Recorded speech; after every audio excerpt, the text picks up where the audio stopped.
Today we're going to learn how to play Gem Getter Pro. Gem Getter Pro is a completely free print-and-play game in which you and your friends compete to run the most efficient mine. You'll be digging polyomino chunks out of the ground, earning bonuses for clever digging in straight lines and around boulders, and uncovering heaps of gems with unique scoring conditions.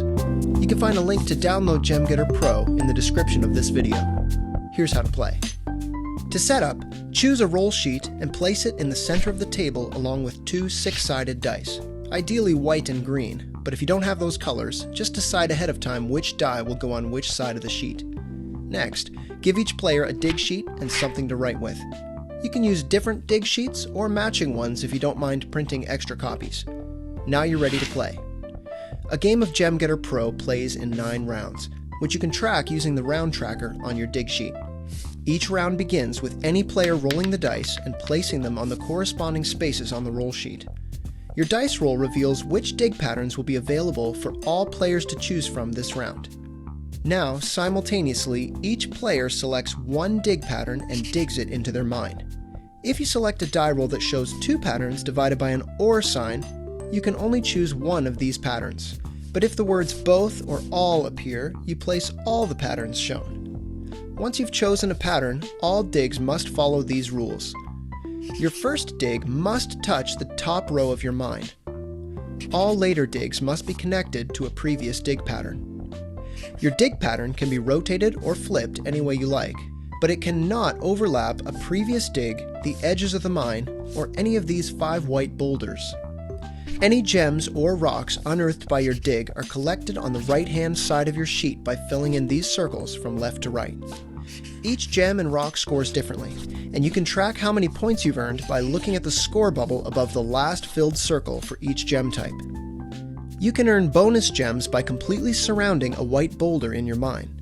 Once you've surrounded one, cross off the bonus and record it in the scoring section of your dig sheet. You can also earn bonus gems by completely filling in rows or columns. Cross off the appropriate bonus and record it in the scoring section. Just note, if a row or column contains a boulder, you don't need to cross off the boulder bonus to earn the row or column bonus.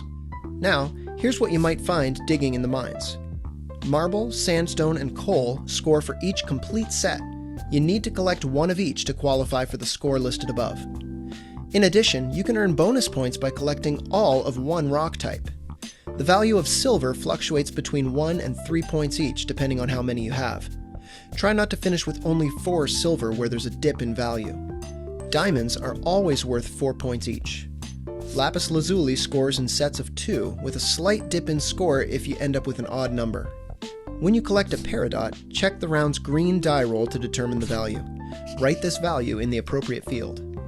For gems with yellow point bubbles, the score is multiplied by a feature in your mine. Topaz scores 1 point per silver, or per diamond you've collected, whichever you have more of. Opals are worth a point for every complete row, or every complete column, again, whichever you have more of. And amber points are multiplied by the number of boulder bonuses you've earned. You can also find 2 types of fuel underground, oil and natural gas. These are collected in the same way as other gems, but do not score points. Instead, they'll give you powerful in-game bonuses.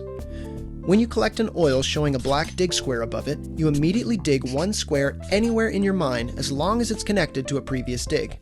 Collecting your final oil will earn you 2 of these dig patterns, which can be played separately or together. When you collect a natural gas, add a circle to your collection as usual. Then, on a later round, immediately following the dice roll, you can cross off a collected natural gas. This lets you choose any dig pattern to dig this round. You're not bound by the dice roll.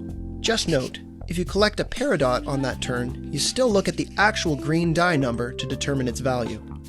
And that's all. Finish all 9 rounds by completing the same steps. Roll, dig, collect. At the end of 9 rounds, tally up the value of each gem to determine your final score. The player with the highest score wins, and if there's a tie, the tied players share the victory. Once again, take a look in the description below to find a link to download Gem Getter Pro for free on PNP Arcade. Thanks for watching.